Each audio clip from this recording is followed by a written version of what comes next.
अस्सलाम वालेकुम my cute friends. आज का न्यू पार्ट लेकर आ चुकी हूँ। तो चलिए आज के न्यू पार्ट को स्टार्ट करते हैं। इस पार्ट में हमने देखा था कि विंग को वांग जी ने अपने केबिन पर बुलाया था। विंग बहुत डरा हुआ था और वो डर के मारे उस केबिन के अंदर आ चुका था। अब विंग केबिन के अंदर तो आ चुका था, लेकिन वांग जी अपना काम कर रहा था। विंग ने कहा, ये सर, आपने मुझे बुलाया। वांग जी ने एक बार उसे देखा, ऊपर से नीचे तक। उसके बाद उसने उसे अपने सामने बुलाया। विंग वांग जी के सामने आकर खड़ा हो गया। टेबल के इस तरफ विंग है और उस तरफ वांग जी बैठा हुआ है। वांग जी ने कहा, तुम यहाँ पर क्यों आए हो? विंग ने कहा, ऑफ कोर्स सर, काम करने के लिए। वांग जी ने कहा, तो तुम उनके साथ फालतू बकवास क्यों कर रहे थे? विंग ने कहा, आई एम सॉरी सर, मुझे माफ़ कर दीजिए। वांग जी ने कहा, देखो, मेरे लिए अगर तुम बात करोगे तो सबसे ज़्यादा इम्पॉर्टेंट अगर कुछ चीज़ है तो वो है टाइम, और मैं टाइम को अपना मनी की तरह देखता हूँ। तो आई होप अगर तुम मुझसे काम कर रहे हो तो मुझे पता है कि तुम भी ऐसा ही मानते हो। I am right? विंग ने कहा, ये सर। वांग जी ने कहा, अपना टाइम बर्बाद करके किसी के साथ गॉसिप करना ये मुझे पसंद नहीं है विंग। विंग ने कहा, आई एम सॉरी सर, मुझे माफ़ कर दीजिए, आई नो कि ये गलत था। वांग जी ने कहा, और हाँ, रही बात उस पेंडेंट की, अगर तुम्हें लगता है कि उस पेंडेंट को मैंने तुम्हें उस हिसाब से गिफ्ट किया है जो हिसाब से वो लड़कियाँ बात कर रही थी, तो तुम गलत हो विंग। विंग ने कहा, अब सर। वांग जी ने कहा, तुमने हमारे कंपनी को एक अच्छा सा गिफ्ट दिया है, तुम्हारी वजह से कंपनी के नाम रोशन हुई है, इसीलिए मैंने तुम्हें ये गिफ्ट दिया है। अब अगर तुम समझ रहे हो उल्टा तो ये तुम्हारी मर्ज़ी है। विंग ने कहा, नहीं सर, मैं ऐसा कुछ नहीं समझ रहा था, बस वो लोग बात कर रहे थे। वांग जी ने कहा, ठीक है, कोई सफाई देने की ज़रूरत नहीं है विंग, बट मेरी बात कान खोलकर सुन लो। अगर मैंने दोबारा से तुम्हें देख लिया कि तुम काम के अलावा गॉसिप करने में बिजी हो तो मैं तुम्हें इस कंपनी से बाहर निकाल दूंगा, समझे? विंग ने कहा, ये सर। उसके बाद विंग जाने के लिए बढ़ता है। वांग जी ने कहा, सुनो। विंग फिर से रुक गया और फिर वो वांग जी की तरफ मुड़ा। उसने कहा, कल के लिए सॉरी। वांग जी अपने काम को करते हुए बोला। विंग वांग जी को देखते हुए कहा, क्या? वांग जी ने कहा, कल शाम के लिए सॉरी, मुझे माफ़ कर दो, तुम्हारे ओमेगा फेरामोन्स की तरफ मैं अट्रैक्ट हो चुका था। आई एम सॉरी, मैंने जो कुछ भी किया। विंग ने कहा, इट्स ओके सर। वांग जी ने कहा, अब जाओ यहाँ से। विंग ने कहा, हाँ। उसके बाद विंग जाने लगता है। तुरंत वांग जी ने अपनी फाइल से नज़रें को हटा लिया और उसने विंग को देखा। विंग जा रहा था। वांग जी विंग को देख रहा था, जैसे कि वो चाहता है कि विंग कभी इस रूम से बाहर ही ना जाए, वो वांग जी के सामने बस खड़ा रहे और वांग जी से देखे। लेकिन विंग जा रहा था। वांग जी ने अपनी नज़र को झुका लिया और फिर अपना फाइल देखने लगा। तुरंत विंग पीछे मुड़ता है। उसने देखा कि वांग जी अपना फाइल चेक कर रहा है और विंग दरवाजे को ओपन करके वहाँ से निकल गया। वांग जी ने फिर से एक और बार देखा और विंग चला गया वहाँ से। विंग ने जो सोचा था वैसा कुछ भी नहीं है, बल्कि वांग जी उसकी स्मेल की तरफ अट्रैक्ट हो चुका था, इसीलिए वांग जी उसके क्लोज आया था। और वांग जी ने ये पेंडेंट सिर्फ इसलिए गिफ्ट किया है क्योंकि विंग ने अच्छा किया था। इसका मतलब विंग जो सोच रहा है वो नहीं है, वांग जी उसे लाइक नहीं करता है। ये विंग की गलतफहमी के अलावा और कुछ नहीं है। विंग ऐसा सोचते सोचते वहाँ से गुजर रहा था। उसका दिल पूरा ही टूट चुका था और मिंग याओ ने विंग को केबिन से बाहर आते हुए देख लिया था। मिंग याओ ने कहा, बस अब बहुत हो चुका है, विंग और वांग जी करीब आ रहे हैं, मुझे इससे पहले ही बहुत कुछ करना पड़ेगा, नहीं तो गड़बड़ हो जाएगी। विंग अपने रूम में बैठा हुआ था। उसने कहा, नहीं, ऐसा नहीं हो सकता है। क्या वो सब कुछ झूठ था? क्या मेरी आंखों में देखना, मेरे साथ डांस करना, वो सब कुछ बस मेरे फेरामोन्स की वजह से? नहीं, मुझे उनसे बात करना पड़ेगा, नहीं तो मैं उनका पेंडेंट उसे वापस कर दूंगा। बस मुझे नहीं चाहिए। और फिर ये बोलकर ही विंग वहाँ से उठ गया। उसने वांग जी से कहा, सर, मुझे आपसे बात करनी है, जो कि वांग जी फाइल्स को चेक कर रहा था अपने केबिन में। वांग जी ने कहा, बोलो। विंग ने कहा, तो फिर वो सब कुछ क्या था? अगर आपने कहा कि आपको मेरे लिए कोई फीलिंग नहीं है तो आपने मेरी आंखों में वैसे क्यों देखा, मेरे साथ डांस क्यों किया, बताइए मुझे, आपने उस दिन मुझे टच क्यों किया, बताइए, मुझे जानना है सब कुछ। वांग जी अब विंग को घूर कर देखता है। विंग डरा हुआ था, लेकिन उसे जवाब चाहिए, बस जवाब चाहिए उसे, क्योंकि वो इन दिनों में वांग जी को लाइक करना स्टार्ट कर चुका था। अब वांग जी की इन हरकतों से विंग थोड़ा सा और ज़्यादा उसकी तरफ अट्रैक्ट हो रहा था। अब विंग उससे सवाल कर चुका है, वांग जी क्या जवाब देगा। वांग जी विंग को ही देख रहा था। उसने कहा, तो तुम्हें क्या लगता है कि मैं तुमसे प्यार करता हूँ। विंग वांग जी को देखते हुए कहा, हाँ, नहीं तो आपने मुझे ये पेंडेंट क्यों गिफ्ट किया। सब लोगों ने कहा है कि आपने कभी भी किसी मॉडल को गिफ्ट नहीं दिया है सिवाय मेरे, क्यों सर, बताइए मुझे। वांग जी ने कहा, मैंने कहा ना, तुमने अच्छा किया है इसीलिए। ओह गॉड डैम इट, क्या तुम ये समझ रही हो कि मैं तुमसे प्यार करता हूँ, इसीलिए तुम्हें ये पेंडेंट मैंने गिफ्ट में दिया है। विंग ने कहा, हाँ ऐसा ही है। वांग जी ने कहा, डैम इट, सुनो, अगर तुम्हें लगता है कि मैं तुमसे प्यार करता हूँ तो तुम बिल्कुल गलत हो, और तुम जैसे के साथ प्यार कतई नहीं, कभी नहीं, समझे, तुम समझ रहे हो ना। विंग ने कहा, मुझ जैसे का मतलब। वांग जी ने कहा, तुम जैसा, तुम एक एम्प्लॉय हो, मेरे लिए तुम कुछ नहीं हो, तुम बस मेरे पास एक चींटी हो, समझे, जिसे मैं ऐसे मसल दूंगा। वांग जी ने अपने दोनों हाथों को दिखाते हुए कहा। विंग को वांग जी की इन बातों में बहुत बुरा लगा। वांग जी विंग को बोल रहा था ये सब कुछ। उसके बाद विंग ने कहा, आई एम सॉरी सर, मुझे गलतफहमी हो गई थी, मैं जा रहा हूँ। वांग जी ने कहा, जाओ यहाँ से, और फिर विंग चला गया वहाँ से। वांग जी विंग को जाते हुए देख रहा था। उसने विंग को कुछ नहीं कहा। विंग चला गया वहाँ से। शाम को लान फैमिली जियांग फैमिली में आने वाला है। सब लोग काम कर रहे थे। विंग खोया सा था। विंग को वांग जी की बातें याद आ रही थी। तुमसे प्यार, तुम जैसे इंसान के साथ करते ही नहीं, कभी नहीं, समझे। विंग ने कहा, तुम जैसा का मतलब क्या है, क्या मैं बहुत गंदा हूँ, क्या मैं बुरा हूँ बहुत ज़्यादा। मैडम यू ने कहा, विंग तुम कब से फल काट रहे हो, मैंने कहा ना, फ्रूट्स को काटने के बाद तुम जूस बना लो। विंग ने कहा, हाँ मैं कर रहा हूँ, हो गया है, मैं जूस बनाने जाऊँगा अभी। उन्होंने कहा, वो अभी आ जाएंगे। विंग ने कहा, हाँ मैं जाऊँगा, अभी जाऊँगा मैं। उसके बाद वो चला गया वहाँ से। थोड़ी देर बाद लान फैमिली आ जाती है वहाँ पर, जहाँ पर लान वांग जी, लान कुरैन, मिस्टर लान, किंग हंगजुन और लान मैडम लान और यहाँ पर लान चिंग सब लोग आ गए थे और सब लोग बैठ चुके थे। विंग लान वांग जी के सामने आना चाहता नहीं है, इसीलिए वो वहाँ से भाग गया ताकि वो लान वांग जी के सामने ना आए। वो गार्डन में था जहाँ पर मिंग याओ गाड़ी को पार्क करने के बाद आ रहा था। उसे देखा कि विंग वहाँ पर बैठा हुआ है। उसने कोई जवाब नहीं दिया और ना ही विंग को बुलाया, बल्कि वो चला गया चुपचाप अंदर। उसके बाद वो लोग जूस पीते हैं। जैसे कि वांग जी की नज़र इधर उधर घूम रही थी, मिंग याओ ने देखा। मिंग याओ को पता चल गया कि वांग जी किसी और को नहीं बल्कि विंग को ढूंढ रहा है, और विंग तो यहाँ पर है ही नहीं, विंग है बाहर गार्डन में, क्योंकि विंग चाहता नहीं है कि वो वांग जी के सामने आए, इसीलिए विंग जानबूझकर ही बाहर था। थोड़ी देर बाद वहाँ पर जियांग चैंग और यानली भी आ जाते हैं। वांग जी सबको देखता है और उनके पीछे भी देखता है, लेकिन वहाँ पर विंग नहीं था। वांग जी बहुत उदास हो चुका था।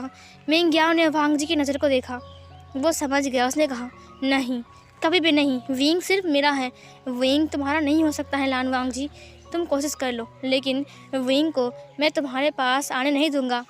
फिर वो लोग शादी की बात करने लगते हैं। शादी की डेट फिक्स करने के लिए वो लोग आए थे और सब लोग बहुत ज़्यादा खुश थे और शादी की डेट फिक्स कर रहे थे। मिंग याओ ने कहा, आप लोग बात कीजिए, मैं तब तक बाहर घूमता हूँ, मुझे थोड़ा अजीब लग रहा है। मैडम यू ने कहा, हाँ जाइए ना, बाहर घूमिए। वांग जी विंग को ढूंढ रहा था। फिर वांग जी ने कहा, आंटी वाशरूम कहाँ है। फिर मैडम यू ने कहा, वाशरूम उस साइड में है। वांग जी ने कहा, थैंक यू। उसके बाद वांग जी उठकर चला गया वॉशरूम के लिए, और इधर मिंग याओ आ गया विंग के पास। उसने कहा, हेलो विंग। विंग पीछे मुड़ता, उसने कहा, मिंग याओ। मिंग्याओ ने कहा अच्छा हुआ तुम यहीं पर मिल गए, मुझे तुमसे बात करनी है। मिंग्याओ की बात सुनकर विंग ने कहा किस बारे में? इधर मिंग्याओ ने कहा तुम्हें कॉल किया था लेकिन तुम्हारा फ़ोन स्विच ऑफ आ रहा है। विंग ने कहा हाँ वो इसलिए क्योंकि मेरा मोबाइल का चार्ज ख़त्म हो गया था, मैंने अभी तक स्विच ऑन नहीं किया है, वो रूम में है। ये सुनकर मिंग्याओ ने कहा ओह अच्छा, वैसे विंग क्या हम मिल सकते हैं कहीं पर? मैं चाहता हूँ कि तुमसे बात करना, क्या तुम कल मेरे साथ जा सकते हो? ऑफिस के बाद हम कॉफ़ी शॉप में जाएंगे। विंग ने कहा हाँ ज़रूर, क्यों नहीं, हम जाएंगे, बातें तो करनी है ना। मिंग्याओ ने कहा हाँ सही कहा तुमने। और वो दोनों जब बात कर रहे थे तब वो खिड़की से उन दोनों को ही देख रहा था। वो और कोई नहीं बल्कि लान वांगजी था। लान वांगजी ने देखा कि मिंग्याओ के साथ विंग बात कर रहा है। उसे याद आ गया कि एक दिन मिंग्याओ के साथ वो कॉफ़ी शॉप में था और वो वहाँ पर भी हैंडशेक कर रहे थे और फिर मिंग्याओ भी चला गया था और विंग भी। ये सब कुछ वांगजी को याद आ गया। वांगजी ने कहा आखिर मिंग्याओ के साथ विंग की क्या बात हो रही है? क्या मिंग्याओ और विंग एक दूसरे को जानते हैं? क्योंकि ऑफिस में आने से पहले मिंग्याओ विंग से मिला था। जब विंग ऑफिस में आया भी नहीं था, विंग काम नहीं करता था तब से ही। अभी भी मिंग्याओ बात कर रहा था, वो दोनों हंस रहे थे, बात कर रहे थे। वांगजी ने उन दोनों को देखा और फिर वापस आ गया। थोड़ी देर बाद शादी की डेट फिक्स होती है। 1 महीने बाद शादी था, 1 महीने के बाद ही शादी था, इसीलिए सब लोग बहुत ज़्यादा खुश थे। और डिनर ख़त्म होने के बाद वांगजी अपनी फैमिली के साथ घर चला गया। इस दौरान उसने विंग के साथ ना ही बात किया और ना ही विंग को देखा। उसके बाद लास्ट में विंग आया। मैडम यू ने कहा विंग तुम कहाँ थे?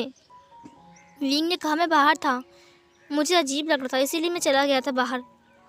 जियांग चैंग ने कहा क्या बात है विंग, उस दिन तो तुम बड़ा नाच रहे थे उसके साथ और आज वो आया था लेकिन तुमने उसे देखा भी नहीं। कोई बात नहीं, वैसे मेरी शादी फिक्स्ड हो गई है 1 महीने बाद ही। विंग ने कहा हाँ पता है। जियांग चैंग ने कहा तुम इतने अपसेट क्यों हो? विंग ने कहा कुछ नहीं। विंग चला गया अपने रूम में। विंग बस सोच रहा था जब वांगजी ने उसे कहा था, क्या क्यों कहा था वांगजी ऐसा, क्यों, क्या ये कहना ज़रूरी था वांगजी के लिए? विंग ये सब कुछ सोच रहा था। जियांग चैंग ने कहा कुछ दिन बाद ही हमारा एंगेजमेंट है और उसके बाद शादी है। ये बोलकर वो विंग के कमरे के सामने से गुजर गया। उसने विंग को देखा जो कि अपसेट था और वो लेटा हुआ था। सीन कट होती है नेक्स्ट शाम को। ऑफिस के बाद विंग मिंग्याओ से मिलने के लिए कॉफ़ी शॉप में आ चुका था। वो टाइम से पहले ही आ चुका था। उसे याद है कि आज पूरा दिन वांगजी उसके साथ मिला ही नहीं एक बार भी। आज वांगजी का 5 इम्पॉर्टेंट मीटिंग था जहाँ पर बाहर से लोग आए थे। सारे लोग बाहर से आए थे, जर्मन से, इटाली से लोग आए थे बात करने के लिए और मीटिंग करने के लिए। जहाँ पर आज लान वांगजी, मिंग्याओ से चैन और लानचिंग मियाँ बहुत बिजी थी और आज विंग को कुछ खास काम भी नहीं मिला था, इसीलिए विंग फ्री था तो विंग पहले ही आ चुका था। विंग कोल्ड कॉफ़ी पी रहा था। विंग को याद है कि वांगजी को बस उसने एक बार देखा था जब वांगजी उसके साइड से गुजर गया। उस टाइम वांगजी ने एक बार भी विंग की तरफ नहीं देखा बल्कि वो चला गया था। विंग को लगा कि शायद उसका ही वहम है। वांगजी ने सच में उसे बस एक मॉडल ही समझा है। उसको लगता है कि विंग बहुत गलत है, विंग रिच नहीं है इसीलिए विंग गलत है, इसीलिए विंग को वो उसी नज़र से देखता है जो कि विंग अभी सोच रहा था। थोड़ी देर बाद एक पीछे से आवाज़ आती है, विंग तुम आ गए इतनी जल्दी? विंग ने कहा मिंग्याओ। मिंग्याओ ने कहा क्या बात है विंग, इतनी जल्दी आ गए? क्या बात है, कुछ तो बात होगी ना।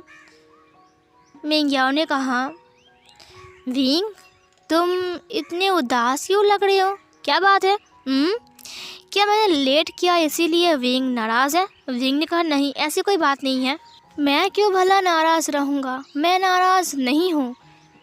मिंग्याओ ने कहा विंग ने कहा बैठ जाओ। मिंग्याओ बैठ गया। मिंग्याओ ने ऑर्डर किया कोल्ड कॉफ़ी। उसके बाद विंग ने कहा तुम क्या अब से कोल्ड कॉफ़ी ही पीते हो? मिंग्याओ ने कहा हाँ, जब से हम दोनों ने साथ में पिया है तब से ये मेरा फेवरेट बन चुका है। विंग ने कहा ऐसा क्यों, तुम अपना कॉफ़ी क्यों नहीं पीते हो? मिंग ने कहा, अब से यही मेरा फेवरेट है, इसीलिए। ये बोलकर वो हंसता है। विंग भी उसके स्माइल को देखता रहा, एक बार स्माइल करता है। उसके बाद मिंग ने कहा, पता है विंग, मेरा कोई दोस्त ही नहीं है, तुम्हारे अलावा मेरा कोई नहीं है। मुझे तो कभी कभी ऐसा लगता है जैसे कि अगर तुम मुझे छोड़कर चले जाओगे तो फिर मेरा क्या होगा। विंग ने कहा, ऐसा नहीं है, हम दोस्त हैं, हमेशा दोस्त ही रहेंगे, और मैं तुम्हें भला छोड़कर क्यों जाऊँगा। मिंग ने कहा, नहीं विंग, लोग बदल जाते हैं, लोगों का मतलब होता है, मतलब समझो कि मुझे कुछ काम है और काम के लिए मैंने तुम्हें यूज़ किया और तुम्हारे साथ काम हो गया, उसके बाद मैं तुम्हें छोड़कर चला गया, बस ऐसे ही लोग करते हैं। विंग ने कहा, मैं ऐसा नहीं हूँ, तुमने मेरा हेल्प किया और ऐसी बात नहीं है कि मैं तुम्हें छोड़कर चला जाऊँगा। मिंग ने कहा, काश मेरे पास तुम हमेशा रहते विंग। विंग, मैं तुमसे आज कुछ कहना चाहता हूँ। विंग ने कहा, मुझसे कुछ कहना चाहते हो, लेकिन क्या? मिंग ने कहा, मुझे पता नहीं कि तुम इसके बाद मेरे साथ रहोगे कि नहीं, लेकिन ये बोलना बहुत ज़रूरी है मेरे लिए। विंग ने कहा, हाँ तो बोलो ना, क्या बात करनी है। मिंग ने कहा, विंग, हाँ, तुम्हें पता है ना कि मैं अनाथ हूँ, मेरे घर में मेरे अलावा कोई नहीं है। मैं चाहता हूँ कि मेरे घर में कोई ऐसा इंसान आए जो मेरे साथ रहे, हमेशा मेरे साथ घूमे, मेरा हाथ पकड़े, मेरा ख्याल रखे। मैं चाहता हूँ ऐसा इंसान मेरी लाइफ में आए जो कि मेरा ख्याल रखे, मेरा दोस्त बने। विंग ने कहा, मैं हूँ ना तुम्हारा दोस्त। मिंग ने कहा, तुम जो समझ रहे हो वो नहीं है विंग। विंग ने कहा, तो क्या है? मिंग ने उसके हाथ को पकड़ते हुए कहा, विंग, इन दिनों में मुझे लगा कि वो इंसान तुम हो और तुम्हारे अलावा मेरा ख्याल कोई नहीं रख सकता है विंग। विंग ने कहा, क्या मतलब है? मिंग अब नीचे बैठ गया, नील डाउन होकर। मिंग के हाथ में एक डायमंड की रिंग थी। मिंग ने उस रिंग को अपने पॉकेट से निकाला और विंग को दिखाते हुए कहा, विंग।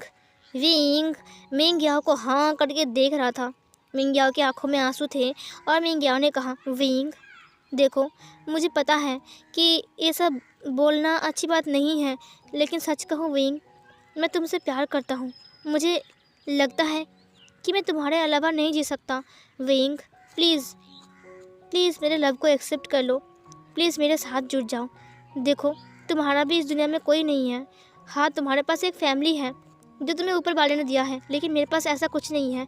मैं चाहता हूँ एक फैमिली बनाना, मैं चाहता हूँ साथ रहना। विंग, प्लीज़ शादी कर लो मुझसे।